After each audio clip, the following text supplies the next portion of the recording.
नमस्कार दोस्तों, गार्गी क्लासेस पर आपका स्वागत है। डेट आज की 11 जुलाई 2022। देख लेते हैं इंडियन एक्सप्रेस के एडिटोरियल आइडिया पेज से इंपॉर्टेंट आर्टिकल्स जो अभी हम इस वीडियो में डिस्कस करेंगे। हमारे पास में आज 3 इश्यूज़ हैं। एक तो श्रीलंका में जिस तरीके से सिविलियन प्रोटेस्ट चल रहा है, जिसके चलते वहाँ की जो सरकार है उसको अभी रिज़ाइन करना पड़ रहा है, तो वो मुद्दा हम थोड़ा समझेंगे। कल की न्यूज़ थी ये, अभी इसको एडिटोरियल पॉइंट ऑफ व्यू से देखेंगे क्योंकि हमारे नेबरहुड में क्या हो रहा है जानना ज़रूरी है। दूसरा जो पॉइंट है वो ये कि हमने एक न्यूज़ डिस्कस की थी सैटरडे को या फ्राइडे को कि कैंसर ट्रीटमेंट के लिए एक वायरस ट्रीटमेंट तैयार किया गया है जिसमें कि कैंसर सेल्स या फिर कैंसर ट्यूमर को तो किल करेगा वो, ठीक है, जो भी अब नई ड्रग जो बनेगी, नया जो ट्रीटमेंट है, बाकी जो हेल्दी सेल्स हैं उनको वो स्पेयर में रखेगा, बचा के रखेगा, जो कि अपने आप में बहुत अच्छी बात है। क्योंकि जो रेडियोथेरेपी, कीमोथेरेपी, ये जो ट्रीटमेंट दिए जाते हैं ना कैंसर को ट्रीट करने के लिए, उनमें कैंसर सेल्स को तो टारगेट करता ही है जब वो ट्रीटमेंट हम लेते हैं या देते हैं किसी को, पर साथ साथ में हेल्दी सेल्स को भी डैमेज कर देता है, तो वो कहीं ना कहीं बहुत ज़्यादा नुकसान वाली चीज़ होती है। तो ये कैंसर ट्रीटमेंट की बात भी करेंगे हम। तीसरा है कि 30 जून 2022 को कॉम्पनसेशन जो स्कीम जो चल रही थी स्टेट्स को कि जीएसटी इम्प्लीमेंटेशन की शुरुआती 5 साल को हम ट्रांजिशन पीरियड कंसिडर करेंगे और उसमें स्टेट्स को जो भी लॉस हो रहा है जीएसटी इम्प्लीमेंटेशन की वजह से उस लॉस को हम कॉम्पनसेट करेंगे। ये सेंट्रल गवर्नमेंट का कमिटमेंट था। तो यहाँ पर अभी स्टेट्स के लिए क्या हार्डशिप है वो जानेंगे, क्या करना चाहिए सेंट्रल गवर्नमेंट को स्टेट्स के सपोर्ट के लिए वो हम जानेंगे। तो 3 इश्यूज़ हैं, तीनों को देखते हैं। फर्स्ट है श्रीलंका रीस्टार्ट। देखो अभी कल के न्यूज़पेपर में आपने देख लिया होगा, और वैसे तो ये इंसिडेंट हो गया था 9 तारीख शनिवार के दिन ही। अरब स्प्रिंग जैसा ही कुछ ऐसा देखने को मिला जब लोग जो थे वो एकदम से प्रेसिडेंट के घर तक पहुंच गए कि भाई तू रिज़ाइन कर, कैसे भी करके हमें फ्री कर, है ना। तो वो जो चीज़ थी वो अरब स्प्रिंग मतलब अरब कंट्रीज़ में, अरब वर्ल्ड में आज के 10-12 साल पहले हो चुकी है, ठीक है। ट्यूनीशिया से शुरू हुआ था, ट्यूनीशिया, लीबिया, लगातार आगे बढ़ रहा था। जहाँ पर जो एग्जिस्टिंग रिजीम था उसको चैलेंज किया गया लोगों के द्वारा, क्योंकि वहाँ पर एक तरीके की जो एक कहते हैं ना कि कॉन्फिडेंस जो था लोगों का सरकार में, वो बिल्कुल गिर चुका था, ठीक है। रिजल्ट ये रहा, एक तरीके की एनार्की आ गई। एनार्की का मतलब कोई रूल नहीं था वहाँ पर, केओस ही केओस चारों तरफ। सेम चीज़ अभी श्रीलंका में देखने को मिली जब श्रीलंका के प्राइम मिनिस्टर और श्रीलंका के प्रेसिडेंट दोनों के घरों पर अटैक हुआ, और दोनों के घरों में जाकर के यही चीज़ कि भाई गोटाबाया राजपक्षे जो कि प्रेसिडेंट है वो भी निकले, और महिंदा राजपक्षे ने तो पहले ही जगह छोड़ दी थी। कारण क्या है कि अप्रैल से लेकर अभी तक वहाँ पर फूड एंड फ्यूल शॉर्टेज लगातार चल रही है, जिसके चलते बहुत मुश्किलें हो रही हैं। श्रीलंकन पार्लियामेंट के जो अभी स्पीकर हैं श्रीलंकन पार्लियामेंट के, यप्पा वर्देना, वो देखो एक्टिंग प्रेसिडेंट और प्राइम मिनिस्टर बन सकते हैं अभी, ठीक है, मतलब ये एक्सपेक्टेड है। और देखने वाली बात यह है कि अभी गोटाबाया राजपक्षे ने अनाउंस तो कर दिया है कि कैसे भी करके अब मैं रिज़ाइन तो करूंगा, और टारगेट ये है कि जो प्रोटेस्टर्स हैं उनको कैसे भी करके उनके घरों तक पहुंचाया जाए, है ना। क्योंकि अभी आप देखो वहाँ पर असेंशियल नीड्स के लिए मिल्क की बात कर लो, बेबी फूड, पेट्रोल, ये सब चीज़ें बहुत महंगी हो चुकी हैं, शॉर्टेज है ज़बरदस्त वहाँ पर। इस वजह से जो पब्लिक का ट्रस्ट है वो गवर्नमेंट से बहुत हद तक गिर चुका है, और ये ट्रस्ट रीगेन करना करंट रिजीम के लिए तो पॉसिबल दूर दूर तक नहीं दिखाई देता। अब देखो एडिटर जो पॉइंट बोल रहे हैं उनमें से फर्स्ट पॉइंट तो ये है कि गोटाबाया राजपक्षे को मॉरल रिस्पॉन्सिबिलिटी लेनी चाहिए कि एक तो उन्होंने ऑफिस को क्विट करने में बहुत लंबा टाइम लगा दिया, बहुत समय पहले ही इनको रिज़ाइन कर देना चाहिए था, जिससे कि नया रिजीम, नई एनर्जी आती तो लोग एक बार उन पर विश्वास करके रुक जाते। हमारे यहाँ पर भी आप देखते हो डेमोक्रेसी है, वैसे साउथ एशिया में ओल्डेस्ट डेमोक्रेसीज में से एक है, एक इंडिया है और एक ये क्या नाम है इसका, श्रीलंका है।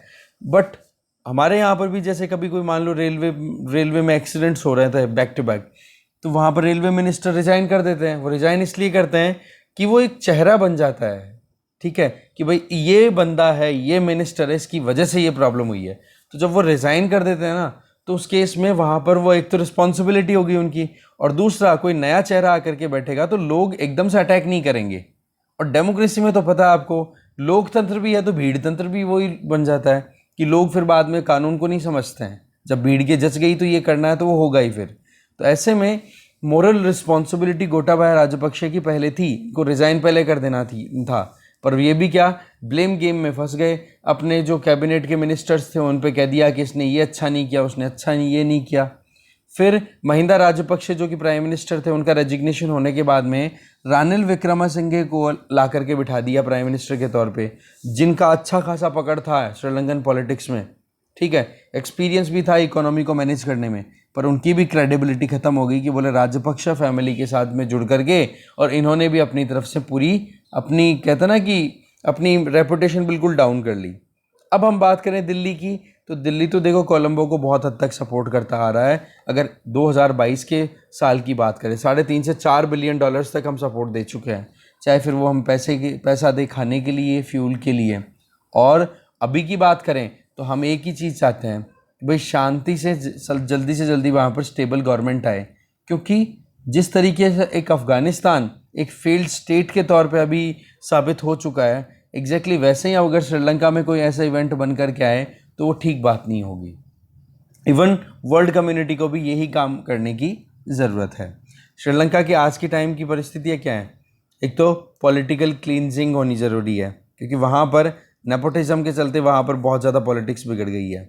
दूसरी चीज़, अभी जो रिक्वायरमेंट है, बेसिक नीड्स जो चाहिए, फूड एंड फ्यूल और जो शॉर्टेज आ रही है, उसके लिए वर्ल्ड कम्युनिटी को भी थोड़ा एड्रेस करने की ज़रूरत है, क्योंकि एक आइलैंड कंट्री, छोटा सा कंट्री जो कि अपने आप में इकोनॉमी बेशक छोटी है वो, पर वहाँ के लोगों का जो स्टेटस है, ह्यूमन डेवलपमेंट है, वो बहुत हाई लेवल तक पहुँचाया जा चुका है।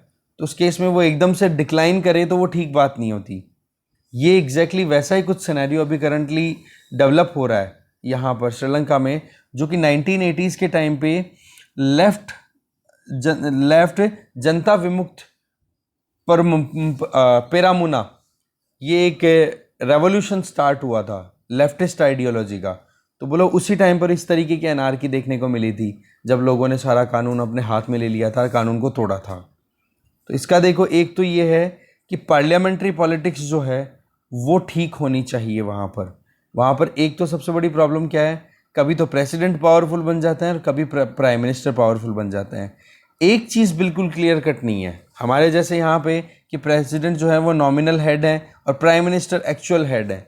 तो ये चीज़ क्लियर होती है ना, तो फिर एक रिस्पॉन्सिबल गवर्नमेंट होने में टाइम नहीं लगता, क्योंकि प्राइम मिनिस्टर क्या है, इलेक्ट होते हैं एमपी के तौर पे और फिर उसके बाद में वो प्राइम मिनिस्टर बन जाते हैं, है ना। जबकि दूसरी तरफ वहाँ पर श्रीलंका में प्रेसिडेंट को भी लोग वोट दे रहे हैं, प्राइम मिनिस्टर भी वहाँ पर एमपी के तौर पे इलेक्ट होकर के आ रहा है, तो दोनों में कॉन्ट्राडिक्शन आता है। तो एक तो क्लियर डिमार्केशन होना चाहिए कि कौन वहाँ पर क्या रोल प्ले करने वाला है, और इसके लिए सबसे बेस्ट है पार्लियामेंट्री पॉलिटिक्स। क्योंकि ब्रिटिश ने जो हमें आइडिया दिया, देखो ब्रिटिश ने हमारे ऊपर रूल किया पर कुछ चीज़ें सिखाई हुई थी अपने खुद के सिस्टम के थ्रू, वो पार्लियामेंट्री डेमोक्रेटिक सिस्टम था जो कि हमने तो अडॉप्ट किया, बट श्रीलंका में मिक्स है। इस वजह से भी कहीं ना कहीं एक दूसरे पे ब्लेम गेम करने के चलते में काम बिगड़ जाता है। दूसरा, साउथ एशिया की ओल्डेस्ट डेमोक्रेसीज में से एक है। वैसे देखा जाए ना तो श्रीलंका ने खुद के पाँव पर कुल्हाड़ी बहुत मारी है, माइनॉरिटी राइट्स को बहुत कॉम्प्रोमाइज़ किया है, मेजोरिटेरियनिज्म पर विश्वास किया है। सिनेला कम्युनिटी वहाँ की सबसे ज़्यादा डोमिनेंस वाली कम्युनिटी है, उसकी बातों को सारी बाकी कम्युनिटी पे थोपा। इसके चलते फ्रीडम ऑफ स्पीच की बात कर लो, मतलब माइनॉरिटी राइट्स को तो कॉम्प्रोमाइज़ किया, बाकी जो डेमोक्रेटिक राइट्स हैं जैसे कि freedom of speech and expression, welfare state, इनकी बात करें तो इनमें थोड़ा सा डेविएशन देखने को मिलता है। जैसे कि माइनॉरिटी राइट्स को कॉम्प्रोमाइज़ करने की बात की तो फ्रीडम ऑफ स्पीच को तो उन्होंने सप्रेस किया, बट वेलफेयर स्टेट के तौर पे देखें तो ह्यूमन डेवलपमेंट में आज श्रीलंका इंडिया से फार बेटर परफॉर्म करता है ना। इसके अलावा देखा जाए तो पॉपुलिस्ट मेजोरिटेरियन नेशनलिज्म, मतलब जिसकी संख्या ज़्यादा है उन लोगों के प्रमोशन में ज़्यादा से ज़्यादा काम किया श्रीलंका में। जैसे कि यहाँ पर आप देखो, इंटरनल एनिमीज़ को ज़्यादा टारगेट किया। पहले तो श्रीलंकन तामिल्स को, ठीक है, जो लिट्टे वाला इशू निकल के आता है, फिर हम देखते हैं श्रीलंका इंडिया रिलेशंस में किस तरीके से अप डाउन हुए थे सारे के सारे लिट्टे इशू को। 2009 में जाकर के जब वहाँ पर सिविल वॉर ख़त्म हुआ तब जाकर के इंडिया के साथ थोड़े रिलेशनशिप अभी ठीक ठाक होने लगे हैं। इसके और उसके बाद में भी जो ये महिंदा राजपक्षे प्रेसिडेंट थे तो उन्होंने चाइना को एंटरटेन किया इंडिया को काउंटर करने के चक्कर में, उसी के चक्कर में फिर डेट ट्रैप में फंस गया श्रीलंका। फिर बाद में मुस्लिम्स को टारगेट करना शुरू कर दिया। अब कैसे जैसे करके वहाँ पर ये सिविल वॉर जब ख़त्म हुआ तो उसके बाद में टारगेट ये होना चाहिए कि एक तो सोशल रिकॉन्सिलिएशन हो, कि समाज में जो भी टूट फूट थी मेजोरिटेरियन रिजीम के बेसिस पे कि हाँ जी जिनकी संख्या ज़्यादा थी उन्हीं की बातें सब पे थोप दी गई, उसको सेटल करवाने की ज़रूरत थी। साथ में इन वहाँ की इकोनॉमी को डीमिलिटराइज करने की ज़रूरत थी, हर जगह पे मिलिट्री को घुसेड़ना ठीक बात नहीं थी। ठीक है, तो ये चीज़ें क्या है कि कहीं ना कहीं श्रीलंकन सिचुएशन को एकदम क्लियरली हमें शो करती है कि हाँ वाकई में इंटरनल इश्यूज़ हैं सारे के सारे, अगर हम ज़्यादातर देखें तो। अब श्रीलंकन पॉलिटिक्स की बात करें तो सबसे इम्पॉर्टेंट तो ये है कि जो गलियों में या फिर स्ट्रीट्स में लोगों के सेंटिमेंट्स जो आप देख रहे हो, उन सेंटिमेंट्स को फुलफ़िल करो, तब जा कर के आप कुछ सक्सेसफुली आगे बढ़ पाओगे। यही एक सिल्वर लाइन है कि आप लोगों की एक्सपेक्टेशंस को फुलफ़िल करो, ये ज़रूरी है। तो इसमें देखो इंटरनेशनल कम्युनिटी को भी पार्टिसिपेशन देना चाहिए, जिसमें इंडिया तो देखो अपनी तरफ से कर भी रहा है, बाकी और कंट्रीज़ भी कंट्रीब्यूट कर रहे हैं। ठीक है, और बाकी वहाँ की जो नई गवर्नमेंट अब बनती है उसको भी अपने हिसाब से करना होगा। अब श्रीलंका में देख लो इमरजेंसी लगी है, ठीक है, इमरजेंसी सिचुएशन हो ही गई है ऑटोमेटिकली। अब देखने वाली बात है कि आउटकम अब कितने टाइम पे पॉजिटिव आता है। ठीक है, आगे चलते हैं। नेक्स्ट आर्टिकल है टेमिंग द स्कॉर्ज। देखो पिछले हफ्ते की ही बात है जब यूनिवर्सिटी ऑफ ह्यूस्टन ने के कुछ रिसर्चर्स ने ये क्लेम किया कि हमने नेक्स्ट जनरेशन कैंसर थेरेपी तैयार कर ली है जो कि केवल कैंसर ट्यूमर सेल्स को किल करेगी, हेल्दी टिश्यूज़ को एकदम बिना इम्पैक्ट डालें। ठीक है, इस ट्रीटमेंट में क्या किया है, जेनेटिकली इंजीनियरिंग का यूज़ किया है, जीन एडिटिंग जिसको हम बोलते हैं, और इसमें जो माइक्रोब है वो है ऑन्कोलाइटिक वायरस। ठीक है ना, ऑन्कोलाइटिक वायरस में थोड़ी एडिटिंग करके जिससे कि वो डैमेज ना पहुंचाए ह्यूमन की इम्यूनिटी सिस्टम को भी और कैंसर सेल्स को भी किल कर दे और हेल्दी जो सेल्स हैं उनको भी किल ना करे। तो ऐसे में आप देखो कि इसमें कैंसर पेशेंट जो हैं जब वो ट्रीटमेंट लेते हैं इस ऑन्कोलाइटिक वायरस के इस थेरेपी के बेसिस पे, तो उनकी ट्यूमर तो एकदम हो गई ख़त्म, पर इम्यून सिस्टम जो है वो भी डेवलप हो पाया जिससे कि फ्यूचर में रिकरेंस ना हो ट्यूमर की। देखो ट्यूमर कैंसर में क्या होता है, एक तो होती है कि बेनाइन ट्यूमर होती है। अब बेनाइन ट्यूमर में तो आप निकाल दो, निकल जाएगी, बट जो मैलिग्नेंसी में पहुंच जाती है, मैलिग्नेंसी का मतलब तो क्या होता है कि एक बार ट्यूमर बनी, निकाली और दोबारा से वो मल्टीप्लाई होती चली जाती है, सेल्स दोबारा से ट्यूमर रिक्रिएट हो जाती है, तो वो मैलिग्नेंट ट्यूमर होती है। तो उन चीज़ों को रोकने के लिए आपने ट्रीटमेंट कैंसर ट्यूमर का कर दिया, बट इम्यून सिस्टम भी तो इतना स्ट्रांग होना चाहिए ना कि दोबारा से कैंसर वो सेल्स दोबारा से डेवलप ना हो पाए। तो उसके लिए भी ये ऑन्कोलाइटिक वायरस जो है ये काम करेगा, ये जो थेरेपी है ये काम करेगी। इसके लिए यूनिवर्सिटी ऑफ ह्यूस्टन का जो centre for nuclear receptor and cell signalling है, उन्होंने जीन एडिटिंग यूज़ की जिससे कि एक इम्यून रिस्पॉन्स को भी मैनेज करना प्रॉपर ज़रूरी था। इसमें देखो एंटी कैंसर माइक्रोब जो है वो आपको पता ही है कि इन कैंसर सेल्स को किल करेगा, और साथ में आसपास की जो हेल्दी सेल्स हैं उनको बचाने के लिए जीन एडिटिंग का यूज़ किया गया है। अभी जो केस है उसमें देखो ट्रीटमेंट जो हुआ वो है एंटी रेक्टल कैंसर ट्रीटमेंट जिसको बोला जा रहा है। ठीक है, रेक्टल ट्रीटमेंट कैंसर था उसको ट्रीट किया गया, जिसमें ये है कि जो ऑन्कोलाइटिक वायरस है इसने कैंसरस ट्यूमर को किल भी किया, और वो भी बिना किसी सर्जरी के, बिना किसी कीमोथेरेपी के। और ये जो रेक्टल कैंसर है ये बेसिकली हमारा जो डाइजेस्टिव सिस्टम होता है, ये जो यूसोफेगस जो होती है हमारी आहार नाल जिसको बोलते हैं, ठीक है, तो उसका जो लोअर एंड होता है वहाँ पर जो कैंसर होता है उसको ट्रीट करने का ये पूरा एक यहाँ पर ये एक्सपेरिमेंट किया गया था। तो ऐसे में कैंसर देखो शताब्दियों से ह्यूमन काइंड के लिए सरदर्दी बन के रही है। ठीक है, पर टाइम बीतने के साथ में जैसे जैसे मॉलिक्यूलर सेल बायोलॉजी और जेनेटिक्स इन दो ब्रांचेस ने एडवांसमेंट किया है, वो भी मेनली 1950s के बाद में, तब से इस बीमारी को ट्रीट करना थोड़ा सा पॉसिबल हो पाया, या फिर हम ये कह सकते हैं कि इस बीमारी को हैंडल करना शुरू हो पाया था। इसमें एक तो क्या है, अगर हम इन करंट नेक्स्ट जनरेशन ट्रीटमेंट्स के अलावा अगर हम एग्जिस्टिंग सिस्टम की बात करें तो इसमें ये बोला जाता है कि अर्ली डिटेक्शन अगर हो जाता है ट्यूमर का तो उससे बड़ा जल्दी ट्रीटमेंट हो जाता है। इसका कैसे पता पड़ता है? जैसे हम non invasive imaging, non invasive का मतलब कि बाहर की बाहर सुपरफिशियल इंस्ट्रूमेंट्स लगा करके और हम अंदर से चेक कर लें कि हाँ बॉडी के अंदर क्या चल रहा है। ऐसे नहीं कि अंदर कुछ सिरेंज या फिर कोई माइक्रोस्कोप कुछ डाल करके फिर चेक किया। बॉडी के अंदर कुछ इंसर्ट नहीं, बाहर की बाहर से, जैसे कि CT scan, MRI, PET scan. बोला इन स्कैन्स ने इतनी हेल्प की है कि जिससे कि ट्यूमर के बिहेवियर के बारे में पता पड़ जाता है कि वो एग्रेसिव है या फिर नॉन एग्रेसिव है। अगर एग्रेसिव है इसका मतलब वो जल्दी से जल्दी बढ़ रही है, स्पीड उसकी बहुत ज़्यादा है। दूसरी, और अगर मैलिग्नेंट है इसका मतलब एक बार आप रिमूव करोगे तो रिक्रिएट हो जाएगी, है ना। तो इन चीज़ों को भी पता करना थोड़ा पॉसिबल हो पाया, ये जो एडवांसमेंट आया धीरे धीरे, जो हमारे पास में न्यू इंस्ट्रूमेंट आए मेडिकल साइंस के बेसिस पे, बायोमेडिकल साइंस के बेसिस पे अगर हम बात करें तो। इसके अलावा जो सर्वाइकल वैक्सीन, सर्वाइकल कैंसर जो होता है, जो फीमेल्स में होता है मेनली, ठीक है, यूट्रस कैंसर जिससे डेवलप हो सकता है ना, तो उसके लिए तो देखो 10 साल की उम्र से पहले पहले ही वैक्सीन लग जाता है, तो उससे क्या होता है, प्रोटेक्शन हो जाती है। तो साइंस एंड टेक्नोलॉजी ने इतना कुछ एडवांसमेंट किया है जो कि बहुत ही एक तरीके से लाइफ सेविंग साबित होते हैं। इसके अलावा एक इंडिविजुअल के इम्यून सिस्टम में और उस इंडिविजुअल में डेवलप्ड कैंसर के टाइप में, दोनों में लिंकेजेस स्टैब्लिश करना, ये भी एक पॉसिबिलिटी हो पाई है।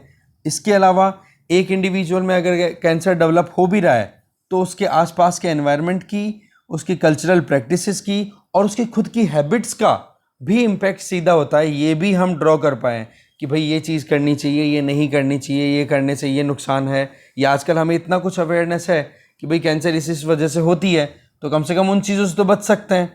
भाई सीधी सी बात है, कोई सिगरेट पीता है, कोई टॉबैको च्यू करता है, तो उन चीज़ों से सीधी इम्पैक्ट आता ही है। तो वो भी तो एक अवेयरनेस तभी फैलाई जा पा रही है ना, जब हमें पता है कि हाँ वाकई में ये एक प्रॉब्लम का एक कारण है बहुत बड़ा। इसके आगे जैसे जैसे कंप्यूटराइजेशन हुआ है सिस्टम्स का, उसका और बेनिफिट मिला है। कैसे कि बहुत सारे पेशेंट्स का डेटा अब एक साथ मिलता है। अब एक साथ जब डेटा मिलता है तो उस डेटा को जब एनालाइज किया जाता है तब और ग्रैन्युलर अंडरस्टैंडिंग आती है, मतलब माइक्रो लेवल पे, एकदम छोटे से लेवल पे अंडरस्टैंडिंग आ जाती है कि हाँ वाकई में किस किस वजह से, कौन से जीन तो कारण होते हैं जिसकी वजह से कैंसरस ट्यूमर डेवलप होती है, क्या एक्टिविटीज़ हैं, क्या इंटेक है, कौन कौन सी चीज़ें हैं जिनको अवॉइड करके कैंसर जैसी बीमारियों से हम बच सकते हैं। तो ये साइंस एंड टेक्नोलॉजी का एडवांसमेंट है, तभी तो ये पॉसिबल हो पाया। कैंसर की अगर बात करें तो 2020 में लगभग 1 करोड़ लोगों की जानें गई हैं, ठीक है। ये तो कोविड पेंडेमिक ने क्या कर दिया, कैंसर को टेक ओवर कर दिया। बाकी सच बात ये है कि 6 डेथ्स में से, पूरी दुनिया में जितनी 6 लोगों की डेथ होती है ना, उन हर 6 डेथ्स में से एक डेथ कैंसर की वजह से होती है। या फिर ये कहो कि लो और मिडिल इनकम कंट्रीज़ की बात करें, वहाँ पर जितनी भी डेथ्स होती हैं उनमें 2/3 कैंसर की वजह से होती है। अब आप खुद देख लो कि कितनी, या नहीं मतलब ये मानो कि लो एंड मिडिल इनकम कंट्रीज़ है ना, उनमें सबसे ज़्यादा डेथ्स होती है कैंसर की वजह से। मतलब जितनी कैंसर की वजह से डेथ्स होती हैं उनका 2/3 अराउंड 67% डेथ्स तो केवल लो एंड मिडिल इनकम कंट्रीज़ में होती है। कारण, क्योंकि state of art research available नहीं है, लेटेस्ट टेक्नोलॉजी पे बेस्ड ट्रीटमेंट और रिसर्च अवेलेबल नहीं है, तो वहाँ पर पता ही नहीं पड़ता कि कैंसर की प्रॉब्लम स्टार्ट हो चुकी है बॉडी में या नॉर्मल कोई बीमारी चल रही है। तो इस वजह से वहाँ पर प्रॉपर ट्रीटमेंट नहीं मिलता। दूसरी चीज़ कि modern day health care facilities की बात करें, जैसे हमने अभी बात की कि भाई इस तरीके से हम वायरस बेस्ड ये ट्रीटमेंट दे सकते हैं एक पेशेंट को, पर वो आउट ऑफ पॉकेट एक्सपेंडिचर जब होता है तो फाइनेंशियल बर्डन आता है। इसकी वजह से भी बहुत प्रॉब्लम होती है। इसके लिए भी यूएसए की एक रिपोर्ट है, केसर फैमिली फाउंडेशन, एनपीआर सर्वे उसने किया, तो पता पड़ा कि 2/3 एडल्ट्स जिनके ऊपर हेल्थ केयर की वजह से डेथ है, उनमें मेन कारण बोला कैंसर है। उन्होंने अपने आप को ट्रीट कराने के लिए अपना बहुत कुछ दाव पे लगा दिया, ठीक है, कैंसर को ट्रीट कराने के लिए। और आज उनकी फैमिलीज़ का हाल क्या है, वो जो बेसिक नीड्स है ना, रोटी कपड़ा मकान, बोलो उन पर बहुत कम खर्चा कर रहे हैं। तो इसके लिए क्या किया जाए जी? भाई सीधी सी बात है कि कोविड पेंडेमिक ने बहुत कुछ इंडिकेशन दिया है कि कैसे हेल्थ केयर को आप इक्विटेबल बनाओ, जिससे कि गरीब हो या अमीर हो सबको उसकी हेल्थ की प्रोटेक्शन की एक्सेसिबिलिटी इंश्योर हो।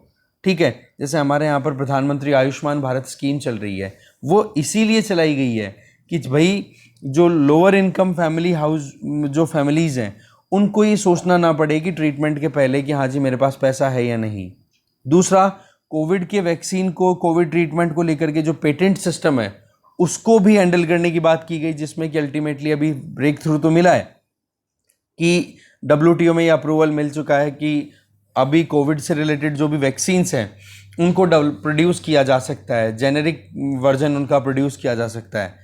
वो बात अलग है कि प्रोडक्शन के लिए और भी बहुत सारी चीज़ें चाहिए होती है, वो चीज़ें मिलेंगी कि नहीं वो टाइम बताएगा, बट पेटेंट का कम से कम एक जो मुद्दा है वो तो सॉर्ट आउट हुआ ना, जहाँ पर गरीब देशों में जो गरीब जनता है उन लोगों को सस्ते में अगर या फ्री में वैक्सीन अवेलेबल होगा तभी जाके कोविड को पूरा प्रॉपर ट्रीटमेंट मिल पाएगा। तो ऐसे में लोगों को equitable health care accessibility ensure करना एक इंपॉर्टेंट पॉइंट होता है जब भी हम एक वेलफेयर स्टेट की बात करें।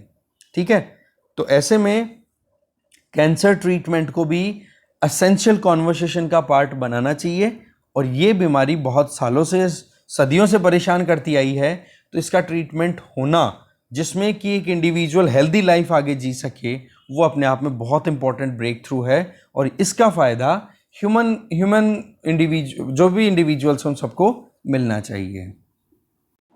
नेक्स्ट आर्टिकल है ट्रांजिशन एंड अनसर्टेनिटी। आर्टिकल को लिखा है अदिति नायर ने। इनका ये कहना है, देखो 5 साल का जो ट्रांजिशन पीरियड था 1 जुलाई 2017 से लेकर के 30 जून 2022 तक का 5 साल का ये पीरियड जीएसटी इम्प्लीमेंटेशन का ट्रांजिशन पीरियड कंसिडर किया गया, क्योंकि उसके पहले बहुत सारे टैक्सेस थे, लगभग 17 ऐसे टैक्सेस थे जो कि सेंट्रल और स्टेट गवर्नमेंट्स के द्वारा अप्लाई किए जाते थे। उन सबको सब्ज्यूम करके एक सिंगल टैक्स लाया गया, जिसमें one nation one tax system का कॉन्सेप्ट मेन थीम रही थी। छोड़ दिया गया पेट्रोलियम, इलेक्ट्रिसिटी, अल्कोहल, ये कुछ एस्पेक्ट, ये कुछ सेगमेंट्स थे, इनको छोड़ दिया था जीएसटी के बाहर, बाकी सब चीज़ों को जीएसटी के अंडर ला दिया। जीएसटी में भी 2 जीएसटी आपको पता है, एक तो एसजीएसटी लगता है स्टेट का, एक सीजीएसटी लगता है सेंटर का, और दोनों का कंबाइन लगता है आईजीएसटी, जिसका डिवीज़न जो है वो शेयर होता है सेंटर और स्टेट गवर्नमेंट्स के बीच में। अब देखो ये जो ट्रांजिशन पीरियड था 5 साल का, इसको लेकर के ये था कि स्टेट्स को अगर रेवेन्यू लॉस होता है जीएसटी इंप्लीमेंटेशन की वजह से, तो सेंट्रल गवर्नमेंट ने कमिट किया कि हम आने वाले 5 सालों तक, तो कब से 1 जुलाई 2017 से लेकर के वही डेट 30 जून 2022 तक, हम स्टेट्स को जो भी लॉस होगा उसको कंपनसेट करेंगे, जिससे कि स्टेट्स को कॉन्फिडेंस बिल्डिंग में प्रॉब्लम नहीं आए और 5 साल में सारे सिस्टम को अंडरस्टैंड कर ले और एप्लीकेशन अपने जीएसटी की अपने तरीके से सेटल करे। इससे क्या है कि उनको रेवेन्यू लॉस का जो शुरुआती एक शॉक है वो भी नहीं लगेगा और एक ट्रांजिशन में अपने आप को एडजस्ट भी कर पाएंगे। अब देखो बात ऐसी है, कॉम्पनसेशन स्कीम हो गई बंद 30 जून 2022 से। अब क्या है, बहुत से स्टेट्स ऐसे हैं, लगभग 23 स्टेट्स और 2 यूनियन टेरिटरीज ऐसी हैं जिनको अपनी कैपिटल एंड रेवेन्यू एक्सपेंडिचर्स को मैनेज करने के लिए बोरो करना पड़ेगा, ज़्यादा बोरो करना पड़ेगा। क्यों? क्योंकि कॉम्पनसेशन स्कीम बंद होने के बाद में उन लोगों को जो सेंट्रल गवर्नमेंट की तरफ से जो फंडिंग आ रही थी या फिर जो अलोकेशन आ रही थी वो तो गई रुक, अब स्टेट्स के खर्चे अभी रुक नहीं रहे हैं, तो उस केस में इनकी बोरोइंग बढ़ेगी। तो ये स्टेट्स और यूटीज डिमांड कर रहे हैं कि भाई कॉम्पनसेशन स्कीम के बजाय स्कीम को या तो आप कंटिन्यू करो, और राइटर ये बोल रही हैं कि स्कीम को अगर कंटिन्यू नहीं करते हो तो इसका कोई ऑल्टरनेटिव आप निकालो, जिससे कि स्टेट्स का जो कैपिटल एक्सपेंडिचर है कम से कम वो तो ना रुके। कारण कि कैपिटल एक्सपेंडिचर की वजह से कुछ नया इंफ्रास्ट्रक्चर बनता है और नया इंफ्रास्ट्रक्चर एक स्टेट की इकोनॉमी में लॉन्ग टर्म में कंट्रीब्यूट करता है। तो उस पॉइंट ऑफ व्यू से थोड़ा समझने की जरूरत है। यहां पर बताया जा रहा है कि 23 स्टेट्स और 2 यूटीज, इनकी बात की जाए तो अभी जो सेकंड क्वार्टर स्टार्ट हो चुका है 2022-23 का, देखो अप्रैल मई जून ये 3 महीने का फर्स्ट क्वार्टर गया, अब जुलाई अगस्त सितंबर ये सेकंड क्वार्टर स्टार्ट हो गया 2022-23 फाइनेंशियल ईयर का। तो इसमें देखो कि स्टेट को डेवलपमेंट के लिए जो लोन चाहिए होगा, इनको अगर हम अक्यूमुलेट करें, ऐड करें, तो लगभग ये बोरो करने वाले हैं 2.1 ट्रिलियन रुपीज, जो कि पिछले साल के कंपैरिजन में लगभग 29% ज्यादा है। तो इस केस में प्रॉब्लम क्या है? प्रॉब्लम आ गया क्या? कॉम्पनसेशन स्कीम का बंद होना। अब इसमें मेन जो स्टेट्स हैं जिनको ज़्यादा प्रॉब्लम का सामना करना पड़ रहा है इन 23 में से, वो है तमिलनाडु, आंध्रा, हरियाणा, पंजाब और गुजरात। इनको बोलो बहुत ज़्यादा बोरोइंग करने की नौबत आ रही है। अब स्टेट के पास में, अब स्टेट बोरो करेंगे कॉम्पनसेशन स्कीम बंद होने की वजह से, तो ये तो क्लियर हो गया कि प्रॉब्लम क्या है। दूसरा कि अब स्टेट अगर बोरो भी करने जाते हैं तो इनको कम से कम भी नहीं ना, तो फर्स्ट क्वार्टर के हिसाब से देखें तो 1.1 ट्रिलियन रुपीस जो है वो उधार लेने पड़े थे, सॉरी, ठीक है। अब ये 1.1 ट्रिलियन रुपीस जो उन्होंने उधार लिए, उस पर भी सेंट्रल गवर्नमेंट की तरफ से अप्रूवल लेना होता है, क्योंकि स्टेट गवर्नमेंट को जब भी मार्केट से पैसा चाहिए होता है ना, तो सेंट्रल गवर्नमेंट उनकी गारंटी देती है। अगर सेंट्रल गवर्नमेंट उस स्टेट के पहले उधार मांगे, जैसे मान लो कोई XYZ स्टेट है, उसको उधार लेना है मार्केट से, तो उधार लेने के लिए गारंटर चाहिए होगा। वो गारंटर कौन बनती है? फिर सेंट्रल गवर्नमेंट बनती है। केस क्या है यहां पर? अगर सेंट्रल गवर्नमेंट जो है वो स्टेट गवर्नमेंट के उधार ऑलरेडी मांगती है, मतलब ये हो गया कि सेंट्रल गवर्नमेंट ने कुछ उधार दिया था पैसा स्टेट को, और वो स्टेट अपने डेवलपमेंट के लिए और मार्केट से पैसा उठाना चाहती है, चाहे वो RBI से ले चाहे कहीं से भी ले, तो उस केस में फिर सेंट्रल गवर्नमेंट के अप्रूवल की जरूरत हो जाती है। तो अब सेंट्रल गवर्नमेंट कितनी सीलिंग फिक्स करती है, कितनी कैपिंग लगाती है, वो भी एक मैटर हो जाता है, क्योंकि अब स्टेट्स को पैसे की तो जरूरत पड़ेगी कॉम्पनसेशन स्कीम रुकने के बाद में। अब वो पैसा उधार लेने के लिए जाएंगे तो सेंट्रल गवर्नमेंट कितना अप्रूव करती है, वो अपने आप में एक देखने वाली बात होगी।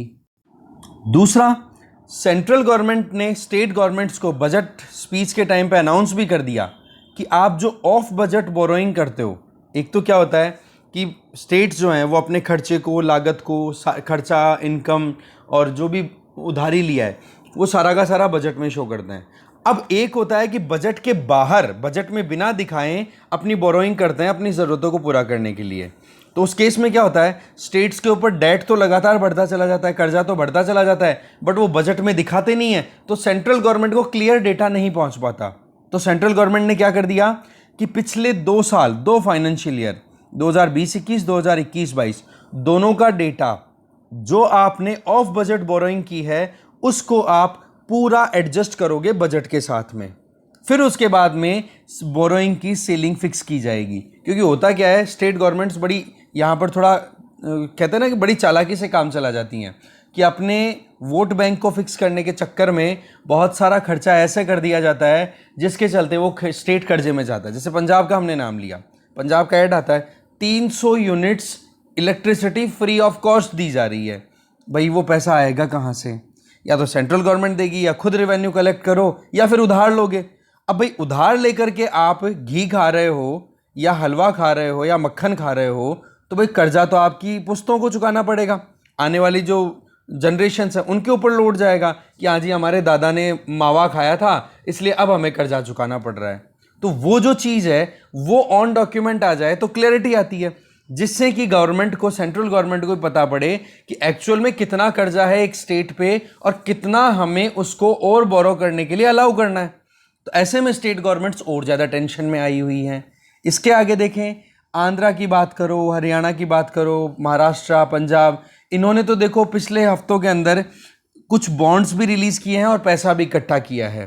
पर अभी जो सेकंड क्वार्टर स्टार्ट हो गया, इसमें प्रॉब्लम किसको आएगी? तमिलनाडु, तेलंगाना, गुजरात, मध्य प्रदेश को, क्योंकि इनको अभी भी थोड़े इश्यूज आ रहे हैं मार्केट से पैसा उठाने में। ठीक है, इसके आगे जो देखा जाए तो वो सारा एकदम माइन्यूट डिटेल है, वो इतनी हमारे काम की है नहीं। क्योंकि एक तो क्या है, टैक्स डेवोल्यूशन का पॉइंट है। टैक्स डेवोल्यूशन का मतलब क्या हो गया कि स्टेट गवर्नमेंट्स को जो सेंट्रल गवर्नमेंट अपने पास में इकट्ठा होया हुआ जो टैक्स होता है उसका हिस्सा जो ट्रांसफर करती है, दैट इज टैक्स डेवोल्यूशन, जो कि फाइनेंस कमीशन के द्वारा रिकमेंडेशन की दी हुई होती है, उसी के बेसिस पे उस फॉर्मूला को फॉलो करते हुए किया जाता है, जो कि गवर्नमेंट ऑफ इंडिया पे बाइंडिंग नहीं होता है कि करना ही पड़ेगा, पर सेंट्रल गवर्नमेंट जनरली वही फॉलो कर लिया करती है। फाइनेंस कमीशन जो कि आर्टिकल 280 के अंडर में हर 5 साल में प्रेसिडेंट ऑफ इंडिया के द्वारा कॉन्स्टिट्यूट किया जाता है, जिससे कि वो आने वाले 5 सालों के बारे में रिकमेंडेशन दे दें कि हाँ भाई आने वाले 5 सालों में क्या फिस्कल रिलेशनशिप होनी चाहिए, सेंट्रल स्टेट फिस्कल रिलेशनशिप होनी चाहिए। अब जीएसटी कॉम्पनसेशन डिसकंटिन्यू करने के चलते स्टेट्स को नेगेटिव इंपैक्ट क्यों आएगा? क्योंकि जो भी डेवलपमेंटल एक्टिविटीज़ उनको शुरू करनी थी या की जा चुकी हैं उनमें पैसे की शॉर्टेज आएगी, और पैसे की शॉर्टेज आएगी तो वो डेवलपमेंटल एक्टिविटीज़ रुकेंगी, दैट मीन्स कैपिटल एक्सपेंडिचर रुकेगा, जो कि फिर बाद में लॉन्ग टर्म में नेगेटिव इंपैक्ट दिखाता है। भाई सीधी सी बात है, गवर्नमेंट ऑफ इंडिया ने भी अपने बजट अनाउंस में क्या बोला कि भाई कैपिटल एक्सपेंडिचर पे हम ज़्यादा ध्यान देंगे, जिससे इंफ्रास्ट्रक्चर भी बनेगा और लॉन्ग टर्म में फिर रेवेन्यू कलेक्शन में भी प्रॉब्लम नहीं आएगा, क्योंकि इकोनॉमिक एक्टिविटीज़ बढ़ती हैं जब भी इंफ्रास्ट्रक्चर बनता है। तो एग्जैक्टली वही चीज़ अभी सेंट्रल गवर्नमेंट को समझनी होगी कि कुछ ना कुछ ऑप्शन ऑल्टरनेटिव निकालने की ज़रूरत है, जिससे कि स्टेट्स को जो प्रॉब्लम में आ रहे हैं, कम से कम वो स्टेट्स जो कि कॉम्पनसेशन स्कीम पे बहुत ज़्यादा रिलाय कर रहे थे, उनके लिए तो आप कम से कम कोई प्रोविज़न करो, जिससे कि उनको उधार लेने में प्रॉब्लम नहीं आए, या फिर सेंट्रल गवर्नमेंट अपनी तरफ से कुछ और सपोर्ट उनको प्रोवाइड कर दे। ये डेटा बड़ा माइन्यूट है, ठीक है, तो इसको छोड़ ही देना, कोई इशू नहीं है, ठीक है। और देखना चाहो तो आप अपने हिसाब से कलेक्ट कर लेना। तो ओवरऑल देखा जाए तो टैक्स डेवोल्यूशन को राइज कर दो, टैक्स का हिस्सा है वो राइज कर दो, है ना। और दूसरा, जो स्टेट गवर्नमेंट्स को बोरोइंग की रिक्वायरमेंट है, उस बोरोइंग को रैशनलाइज करो, जिससे कि उनको प्रॉब्लम ना आए अपने कामों को करने के लिए। पर यह भी ज़रूरी है कि उधार लिए हुए पैसे से कहीं वो रेवेन्यू एक्सपेंडिचर ना कर दे कि पेंशन दे दी, सैलरीज दे दी, वो फिर बाद में गड़बड़ है। यार उधार लेकर के आप किसी को सैलरी पे करो, आप बिजनेस स्टार्ट करो, उधार लिया और आपने बिजनेस में सैलरीज पे कर दी, तो वो कहाँ से उधार चुका पाओगे, रिटर्न नहीं कर पाओगे। अगर वहीं पे वो उधार लिया हुआ पैसा अगर आप इन्वेस्ट करते हो अपने रिसोर्सेज में, अपने इंफ्रास्ट्रक्चर में, तो वो इंफ्रास्ट्रक्चर आपको रिटर्न देगी, उसमें से पैसा निकाल करके आप रिटर्न कर सकते हो जिससे आपने बोरो किया है। तो वो चीज़ें कहीं ना कहीं ये है कि जीएसटी कॉम्पनसेशन स्कीम के रुकने से, बंद होने से जो स्टेट्स को प्रॉब्लम का सामना करना पड़ रहा है, मेनली वो स्टेट्स जो बहुत ज़्यादा रिलाय कर रहे थे कॉम्पनसेशन स्कीम पे, उनकी तो कम से कम सेंट्रल गवर्नमेंट को सुध लेनी चाहिए। तो ये थोड़े से पॉइंट्स थे। तो देखो आगे आइडिया पेज पे इतने इंपॉर्टेंट आर्टिकल्स हैं नहीं आज, ठीक है। डिस्कशन यही खत्म है। Thank you very much.